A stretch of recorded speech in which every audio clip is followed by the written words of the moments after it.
Aută-l pe Bobiță! Bobiță! Eu acum n-am telefon că sunt pedepsit, că am mirat acolo. Și? L-ai filmat? Da, l-am filmat! Bobiță! Bobiță cu cap de bobiță de aur. Eu nu sunt. Bobiță cu cap de porc! Eu vreau așa. Bobiță cu cap de coaie! Da. Nu mai jura. Unde-i, bă? A, uite că-l găsi, eu zic că îl văd. A, gata, l-am văzut, l-am văzut. Gata, mă. Bobiță, te-am văzut și te vede toată lumea pe live. Să mă că faci live. Pune-l pe la, pe YouTube. Am mă câte pun pe YouTube. Și o să scriu Emilus partea a doua. Anul ăsta. Pune-l pe TikTok. Nu, îl pun pe YouTube. Îl pun pe YouTube și scriu Emiluț partea a doua. De Marie. Și o să fie vizualizat. Mersi, Bob, Emiluț! Salut, să de Marie. Emiluțe! Dar l-am fi și Emilus partea 1. Da, Emiluț partea 1. Emiluț! Degeaba așa.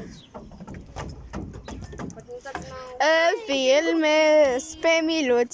Bă, mulțumesc, Emiluț, că îmi faci vizualizările mai perfecte pe YouTube. Eu sunt Sebi. Sebi, știu că ești fratele lui, Buru. De fapt, el cheamă Cristi. Da, știu că îl mai cheamă și Cristi, dar toată lumea o reclează Buru. Dar știi de unde vine Buru? De la Burito. Vine de la Topogan. O, vine Emiluțo!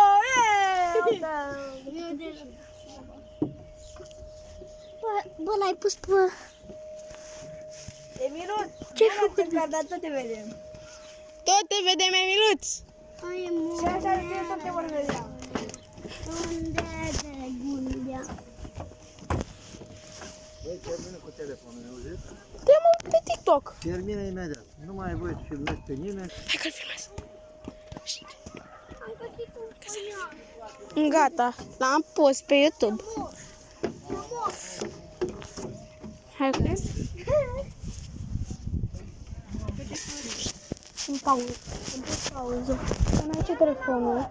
Să nu zică că am mai umblat pe telefon și ceva de gen.